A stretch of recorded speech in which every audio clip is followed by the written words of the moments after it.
many games of Magic the Gathering would you say you play each week, each day? Without a doubt, favorite activity of MTG enthusiasts, rolled over, is actually getting to sit down and shuffle up. Recent shifts because of global trends, such as the pandemic, economic changes, supply shifts, changes in that, have really moved MTG play largely to a digital space. Now, this is the case whether it's MTGO or MTG Arena. The ease of use, combined with the accessibility of different cards brought on by a digital space, a digital storefront, tends to make these options quite appealing in light of the woes of being a paper collector nowadays, if we're being honest.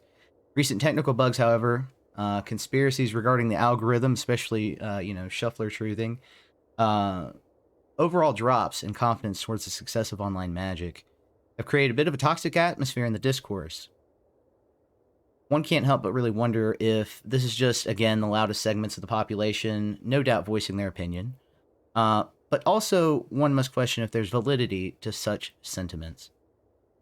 I'm here now with Darth Rictus of the Darkstream, co-founder with me of the MTG Rebellion, to discuss these topics, find out the details of these recent matters. So, I'd like to welcome you to the MTG Rebellion Rebelcast, episode 23. I'm your host, Max Damage. Let's get right into it.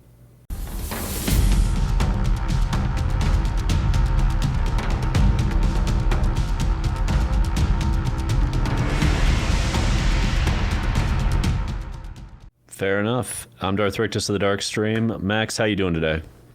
I'm doing fine. How are you doing? We just played in the Pizzabox. How'd you do? I think both of us finished up at 5-2. Is that right? Yes. For me, that's hugely validating because my goal, as always, is to just improve bit by bit and make sure I do some error-free playing is really my goal. How do you feel about your performance? I mean, honestly, of the two losses I had, I'm pretty okay with both of them. Normally, if I go anything less than X and 1, I get a little irritated, but I mean, I was rocking Domain. I got paired against a mono blue Jin player.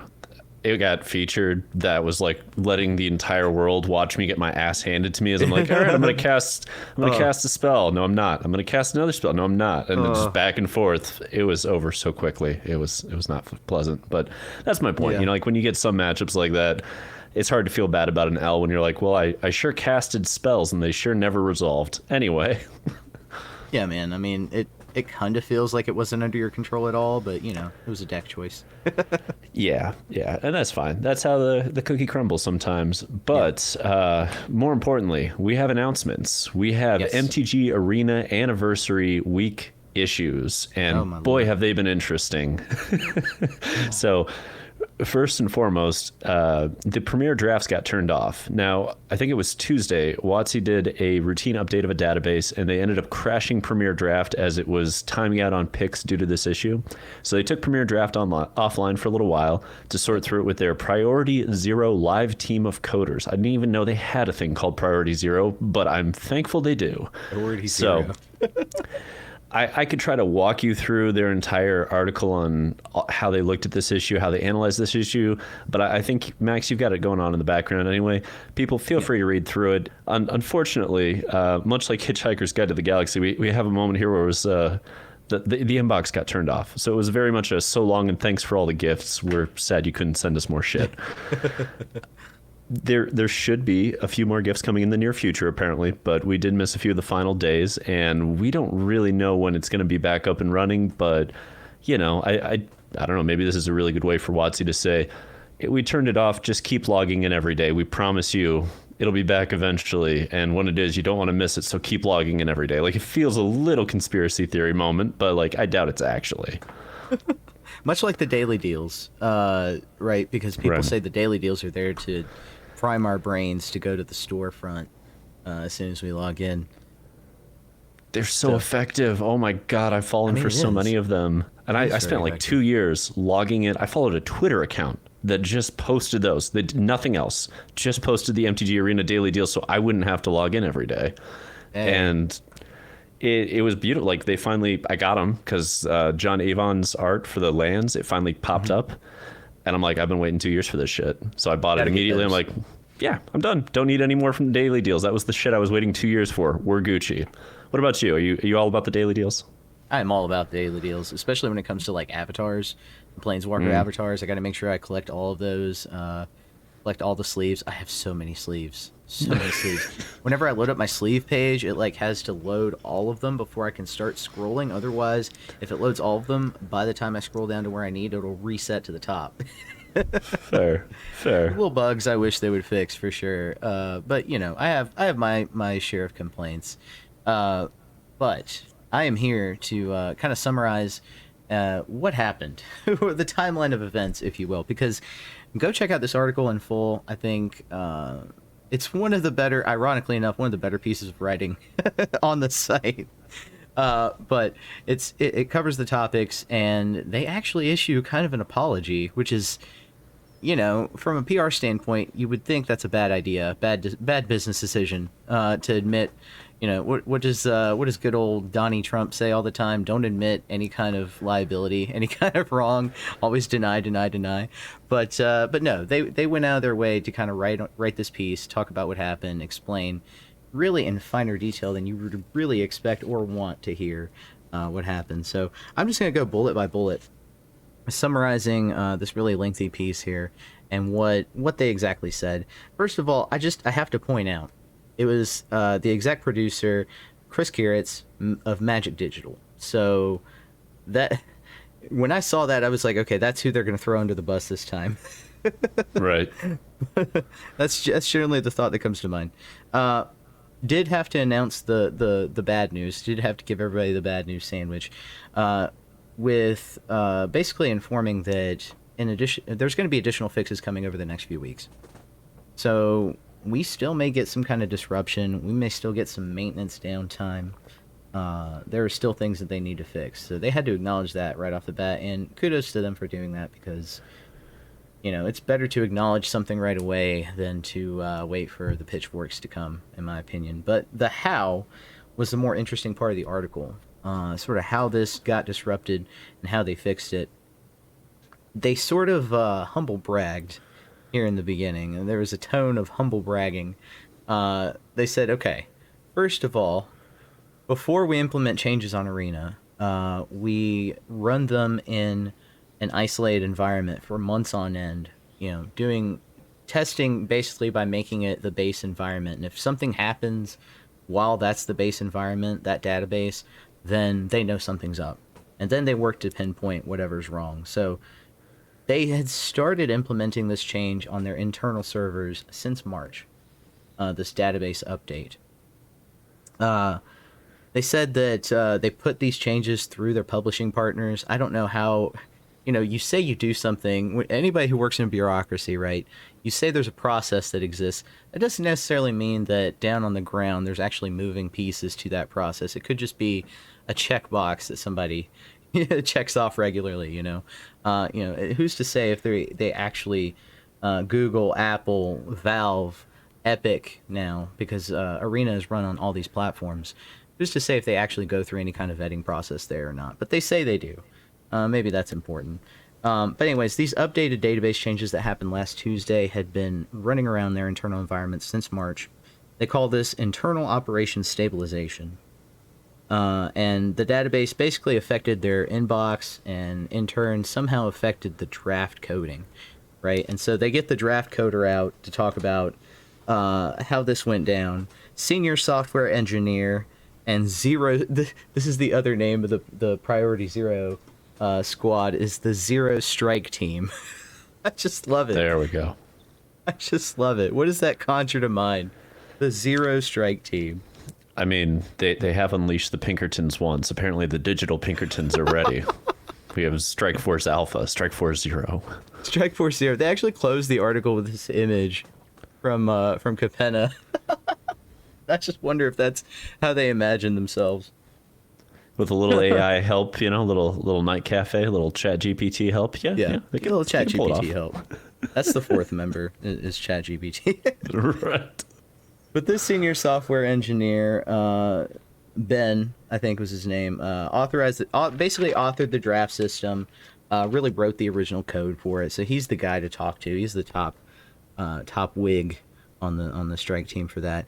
And he basically said there's a system in place that prioritizes inscribing the player picks in drafts. When you open a draft and you're on their draft server, it used to be that the code would prioritize making sure that your draft picks are inscribed on the server over stability concerns.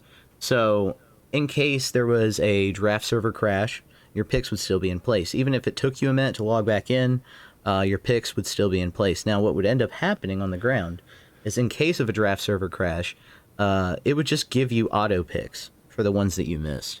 And you can imagine how upset that makes a draft player. You can imagine just how many reimbursements were asked for as a result of that system choice. So, Sure. right, and so basically, long story short, they were trying to fix something that they considered to be an archaic issue. How often do draft servers crash? This never happens.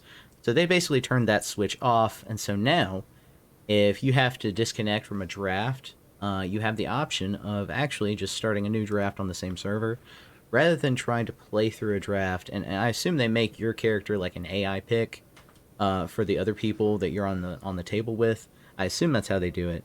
But basically, they're saying that this new draft code fixes that. It changes that back to prioritizing system stability instead. And so if you get kicked off, you just start a new draft. But everything keeps rolling. So what do you think about this, Darth Rictus?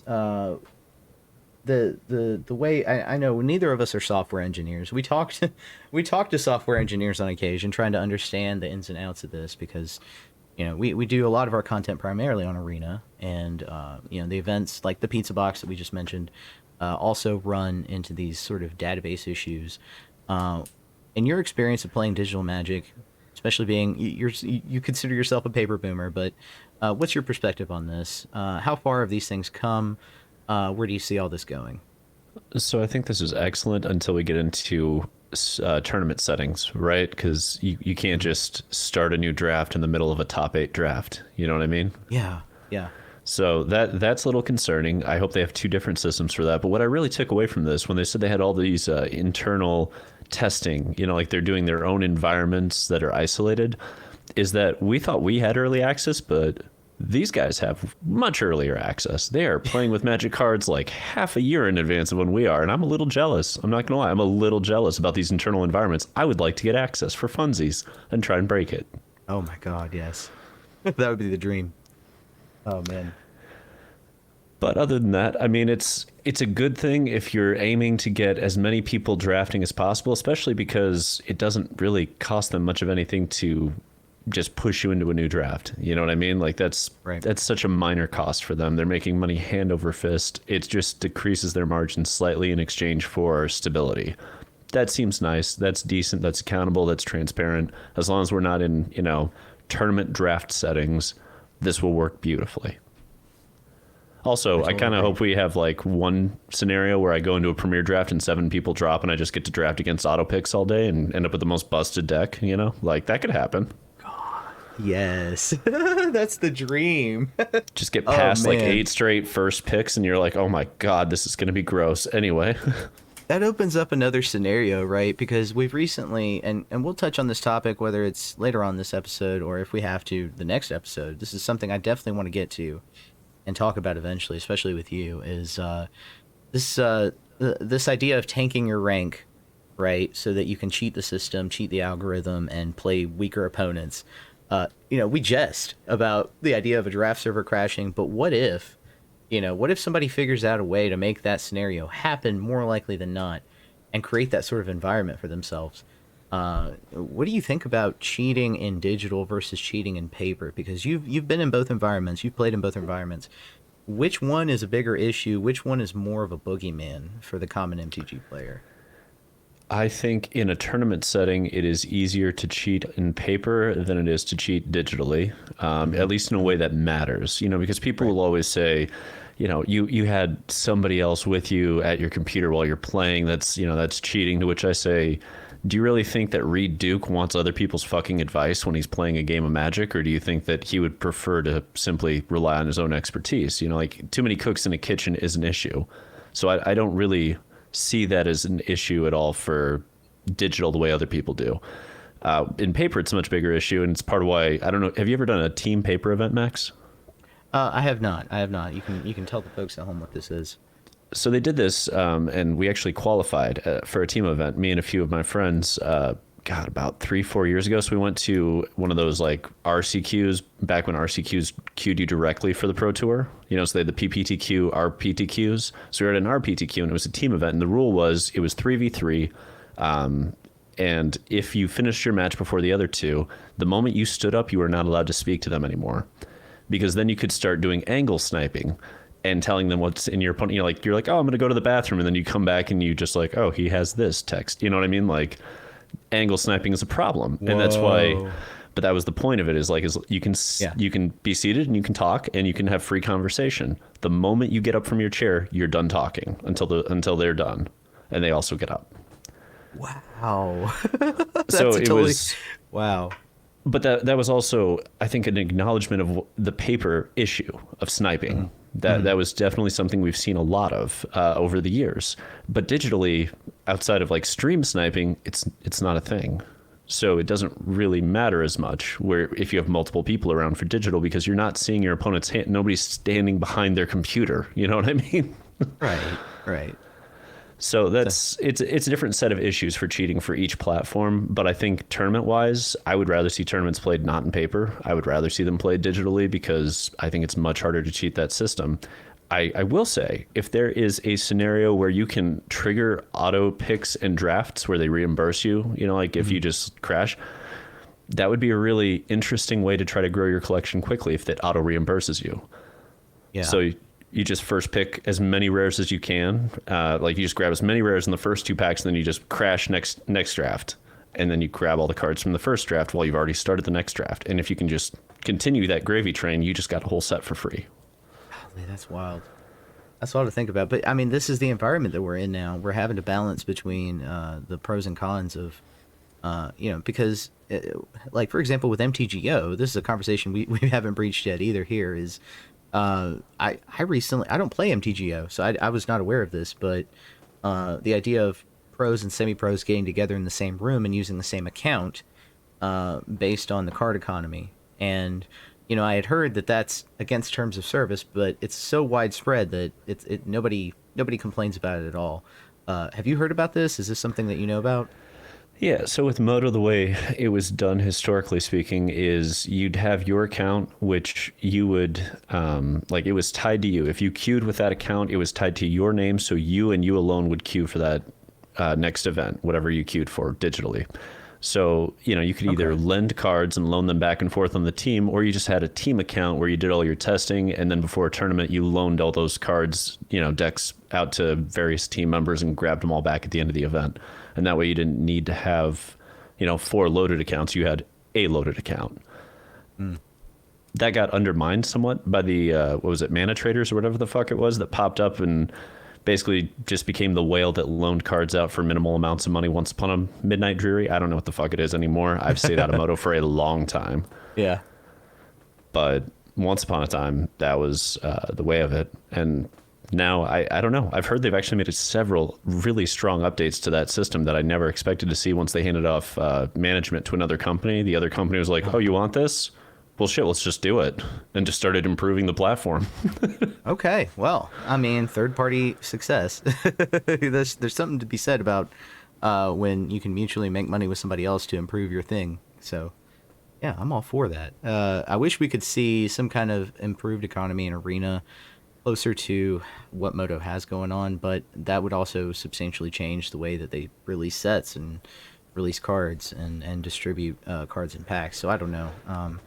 Maybe I like Arena the way it is. And that might be a pitchfork-worthy statement. I don't know.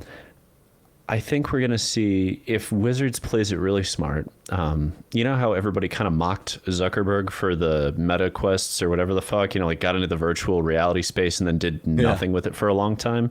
Right. So there's a new iteration coming out. A friend forwarded this to me just this week, and it is way better. Like, it is miles from where we thought it would be. And it's going to come out in a couple of months. But this is like you and I would be with these headsets on, able to speak as if we were face to face, and it would we feel go. and look that way, and it scans your whole face, all the angles, and creates a visual representation of you that will mimic your exact movements all the way up and down. Yeah. But all I could think of is, remember watching like Pokemon and Yu-Gi-Oh and those shows growing up, and they're like dueling on an island, and I'm like, when the fuck is Magic gonna get their head out of their ass and build this for us? Holographic like beasts coming out at you. Yeah, I'm all for it.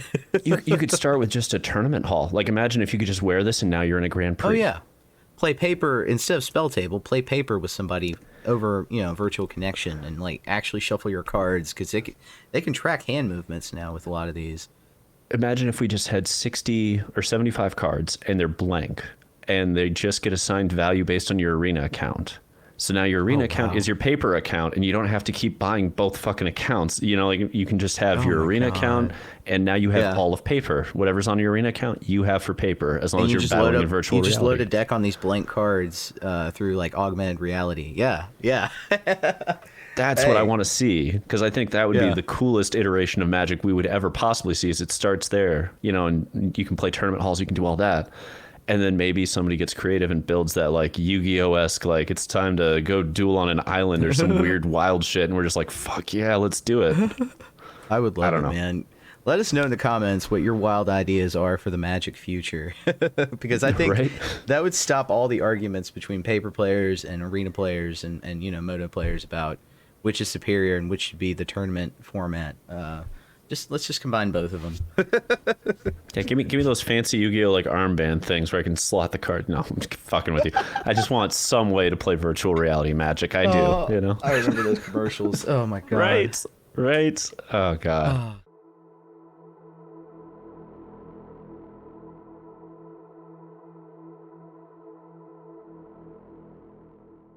We have Pizzabox to talk about.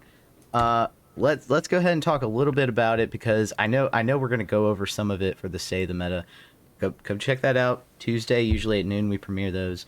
But today, what did you play? I played Esper Midrange, and it was actually a deck that you recommended. But what did you play in the Pizzabox? What was your experience of what you expected going in, and sort of what ended up happening?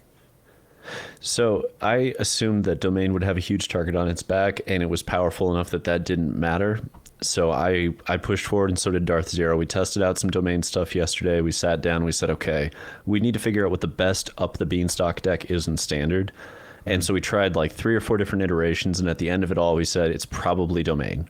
Because Domain has the best way of abusing Leyline Binding. It has the best way of pushing up that curve. And Up the Beanstalk is kind of an absurd engine that allows you to get around a lot of the control decks, because they can't favorably trade with it, and you just get to start launching nukes at them and drawing cards. So like more ammo. Yeah. And I think it's quite excellent. So it might be the best Up the Beanstalk deck. It needs tweaks, it needs tuning, obviously, but I lost 2 matches today, and one was the Mirror, and the other one was a deck that I consider, like a matchup I consider unwinnable, which was Mono Blue Jin, and I didn't feel bad about either of those losses, frankly, because the Mirror, you know what I mean, like at a certain point it gets kind of coin flippy, and just, did you draw the cards or didn't you draw the cards? There isn't a whole lot you can do. Yeah, did you make all your lane drops? I discovered that myself in the Esper mid-range Mirror against C. Favretto today. Shout out to C. Favretto, by the way, true contender. He beat me live last night playing a Naya Tokens list while I was running the same Esper mid-range list I ran today. And then today was running a similar Esper mid-range list, and it was really close game 1, really close game 2. And then game 3, he did miss his turn 4 land drop. And then he got the rest of his land drops, but it was just enough in the Mirror for me to basically get out ahead and stay ahead, countering specific spells, targeting specific things I knew he was going to play. So these Mirror matches right now in the Standard meta are close, very tight margins, very close builds, very similar builds. I know I heard the coverage team today, Hamhogs, talk about how surprised he was to see 4 Sunfalls, and you had 4 Sunfalls in your Domain build. But I think that's a necessity right now with the way things are going with Golgari aggro, with Esper, Legends, mid-range. So and it rewards Up the Beanstalk. So I know for a second we were talking about Bant Control, Greg Orange's deck. How do you feel about that deck versus this one? Which is the better up the beanstalk shelf for right now? I'm going to go ahead and say it's still Domain. Uh-huh. I mean, Band controls Azorius control splashing green for Beanstalk, which should tell you just how good Beanstalk is, because that's the only green card in the list other than I think a Miser's copy of Broker Charm was in the Worlds list, and I'm not sure that was correct at all. It just happened to be there. But it's a decent deck. It's fine. I don't know. I think Domain is just a much stronger list. It puts pressure on quicker and it punishes the hell out of your opponent for not being ready for it or missing. Like if you stutter as an opponent against them and they don't, you're going to get rolled by Domain. And that happened multiple times. Like I played against Esper Legends. I played against Esper Midrange. I rolled them. It wasn't that hard. And they're like the builds of those that beat the Domain list, because that was Zero's 2 losses, I think, were both to different iterations of like Esper Mid. And in both scenarios, the person was playing, I think, 10 counter spells. Not the usual 4 that goes up to like 7. They're on fucking 10 because they realize that that is how they have to deal with domains. They have to counter everything at 4 mana plus. So it's just a different kind of vibe. But that's what it takes, and that's my point. When you have to skew your deck that hard to beat an archetype, that's how you know how strong that archetype is. Oh yeah, 100%. This is the we're looking on screen at the list by card keys of Domain Ramp. Did this? I think this won. This win the whole thing? No. Esper Midrange won. Esper Midrange won. Okay. Yeah, it took down Soldiers in the finals. Yep. Oh, yeah. Because Simon Arboleda played Soldiers. I was surprised to see. I think Soldiers was the list at the top after Swiss, and then okay. Yeah, the Soldiers list is good. It's not intuitive. It's very difficult to play. But I played against Simon Arboleda a few times. Very strong player. I'm not surprised to see that they made it to the finals, and this is the kind of list that will do that. It's, again, not intuitive. It takes a lot of thought to figure out how you're going to position everything. Every turn is critical. You cannot misstep with this kind of list because it doesn't have enough raw power to recover. You know, like Domain, maybe you make a minor error, they play a bunch of shit, you Sunfall, oopsie daisy, who cares? You know, like you can just recover. This list, no. You screw up and hit the wrong sequencing, they'll just pull, you know, like a Glistening Delusion, your whole board gets wiped. You know what I mean? It's just stuff like that. Yeah. Really relying on Zephyr Sentinel to come in and save the day on occasion. And I was surprised to see the 3 Werefox Bodyguards. Usually you typically see like the Brutal Cathar style card in the sideboard. You don't typically see that main board, but there's enough threats right now across Golgari and Esper Midrange to warrant, I think, that inclusion. Wow. Yeah. Everybody's going the way of tokens, right? We're starting to see 4 wedding announcements, 4 Virtue of Loyalty, and a lot of lists. What do you think about that? Because I have to confess, I made one shift in my Esper Midrange list between the suggested pattern and today, what I played today, and that was 3 Temporary Lockdown. And I found it wasn't effective even in the matchups I thought. In the token matchups, it didn't show up, and I ended up either losing, one of my 2 losses was to an Orzhov tokens, or it just didn't show up. But the one matchup that it did do something in was in Domain with Up the Beanstalk and running just like a go wide token strategy. It was very odd. So that was the only shift I made. I lost match 1 to Mono Red, and I was just 1 card shy, just like 2 life points shy. And so I was thinking about Knockout Blow over Elspeth's Smite, but I'm not sure, because Elspeth's Smite is targeting like Glissa, for example, in the Golgari list really well. The Rat King as well. So I don't know. There's some slight changes I'm probably going to make. We'll have to shake those out before State of the Meta, because I definitely want to talk about those lists in that show, and we'll see how things shake out on the tiers. So viewers at home, come check out our video on Tuesday and see how all these lists do. But what was the one deck that any new decks that you would like to try? I know since last week we were talking about the Cauldron list.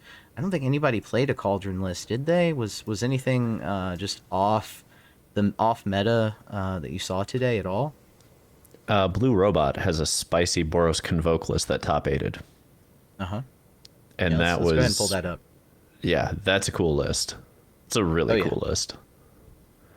Like, shout out to Blue Robot, streamer, awesome person, pulled this out. I mean, Blue Robot, Noble Murloc, these are two of the brewmasters that we commonly see in these top eights with decks that we just never would have expected to see there. This is a neat idea. This just, let's go wide, let's go fast. Let's play Imidane's Recruiter as kind of a pseudo reckless bushwhacker. Let's have Knight Errant of Eos and like regularly put it down on turn 3 with Convoke. It's a spicy number. I'm very into this list. It's definitely want to fuck with it. It's using Bunicorn and Resolute Reinforcements to do kind of like a go wide, go strong strategy. I love it. And, you know, the uses of Torch the Tower, and Witchstalker's Frenzy is also in there. Lethal Demolition, that's one of those cards I always think about playing with, but I never take seriously enough to actually put into a shell and compete with. So yeah, shout out to Blue Robot, definite competitor. I was genuinely surprised to see a Boros Convoke list, much less a Boros Convoke list that went 6-1 after Swiss. So I think Invasion of Gobakhan is probably the card that I'm surprised, but then again, once I think about it for a second, I'm not. 4 copies of in these aggro lists, it really makes aggro, certain aggro list a possibility. I think about the White Weenie list as well, running at least 2 or 3 copies of it in the main as well. So yeah, that's definitely a card that helps those aggro lists. Is there anything else? I know Boros Convoke, that was a surprise. Love to see that make the top 8. What else was in here? We had Esper mid-range, of course. Golgari mid-range, of course. Domain. Esper Legends. Esper Legends was one of those decks I thought that kind of fell off for a minute there, and we've really seen it come back in recent weeks. How does it compare to Esper mid-range? Do you see this deck going any higher than Esper mid-range at this point? I think it will depend entirely on meta, because this is a deck that if it's prepped for will get demolished, and if it's ignored will excel. And that's just how I've always looked at Esper Legends. When people are not gunning for it, you can see it take down a world championship, as we just saw. But the moment people, set their sniper sights on it, it's not hard to pick this deck apart. End of the day, it doesn't have a lot of card advantage. It doesn't have a lot of ways to recover. It is about snowballing, tempoing, and it's 3 colors, so sometimes it'll just stumble on its own mana. It also has a slightly land-heavy base. I think there's usually 27 lands, if not 28, which leads to, for an aggro deck, there's a lot of clunky draws if you don't hit Rafine to filter that. That's correct. That's absolutely correct. I see the 3 Fairy Masterminds, an acknowledgement, seemingly, that Up the Beanstalk is definitely a thing to look out for. And that's the only real response this deck has to those ramp style Up the Beanstalk list. So I in the face of that, I questioned how well this deck was going to do, but it somehow managed to find a way, and it went with 4 Thalias in the 2-drop slot as well, and I suspect that had something to do with it, sort of throwing off the tempo of Domain primarily. So I don't know. We'll have to see Tuesday again where all these decks play. But Darkstream, you have any final thoughts for us today regarding anything that we talked about, touched on, the pizza box, the standard meta, what we just saw, any of that? I don't think Simic Cauldron's a bad deck, but I do think you're not going to see Cauldron decks on Arena until we have a way to loop, or people, like everybody takes a gentleman's agreement to scoop when infinite combo loops have been shown. I don't think people are going to... I timed out multiple times testing Simic Cauldron where I'm like, okay, I have infinite. And the opponent's like, okay, show me. And then I'd lose because I'd time out just trying to get the combo through. I'd have 40 mana, but that's not enough necessarily to win because you still have to go find, the Hellkite. And that's the problem. Arena doesn't have a way to just give you the infinite loop and let you do what you can do in paper. So I don't know that deck is actually bad. I think it's just unplayable on Arena for the same reason Acererak combo and Explorer is actually amazing, but nobody will fucking touch it. Right? That's a long lost deck. I remember right after that card got pushed out of Standard is when you would see it, but then beyond that point, it was just, I don't see people playing that anymore. I expected to see more Blue Cauldron because pizza boxes are generally the environment where people feel safe enough to test and not throw out exactly the deck that you would take to an event where more was at stake. So I expected to see it. I did not. I was interested to see mono blue tempo among the piles of lists in here in the top 25. That would be the one that got me. The one that got you, yeah. So, Literally number 22. You're the one that beat me. lucky you. And then there's this one like random Rakdos sacrifice list right here that placed just above you and me in 17th place. That was the one that got 0. Yep. The last round, that's the one that took down 0. Yeah, otherwise 0 would have also had probably placed above us with a 5-2 record. So, man, lots of stuff still to play with. Urbrass Forge, Calicel Sword, our Urbrass Forge, of course, isn't a newer card, but it's starting to see more play recently. Calicel Sword is a new card. But, wow, This is a clever remix, actually, on a racked... Okay, so I was sent a mostly mono red list that had a slight black splash for Calicel Sword because you can turn 3 kill with Cacophony Scamp and Calicel Sword. And the problem was it didn't have a lot of staying power. It didn't have a lot of... like, if it got disrupted, you were fucked. But I did win on turn 3 a few times, and people are like, I can't believe you won on turn 3 in Standard. I'm like, okay, it's Glass Cannon, calm down. 1 removal spell and I'm fucked. Like, cut down's all you need to disrupt it. Believe me, it's legitimate. But this is a better version. This is a better version. Look at the staying power of this because it's a friction base. You're using the processor, the butcher, and the Vran. Was it Vron? Executioner 3? Whatever. That's a lot better staying power. So I actually am curious to try this out because I heard it just blew 0 out. Like 0 was playing Domain, did not have stumbles, did not have issues, could not beat this. Which tells me if it can blow out Domain, it could actually be tuned into something real. So take note. Stay tuned for Tuesday State of the Meta. I will probably be covering this. Yeah. My final thought is I expected to see less Domain than I did. And, my assessment that it was going to be like 10-15% meta share was wrong. I had some good matches against Domain, don't get me wrong, and I still feel like Esper mid-range is well positioned, but don't be surprised if Domain sees an ever-increasing meta share, especially now that there are 2 individualized builds out there. One, Ramp, which has really embraced up the Beanstalk, and the other, the Alara Cemetery Desecrator build, which is still seeing a lot of play and can get you on turn 4, turn 5, so nothing to sneeze at all. But my takeaway on Domain Max is never underestimate people's desire to cast big fat spells, because like we learned that lesson here in the Midwest. Like Mono Green Tron has been around for even when it was tier 3, people were playing it en masse at tournaments. Why? Because turn 3 Karn Liberated still felt good.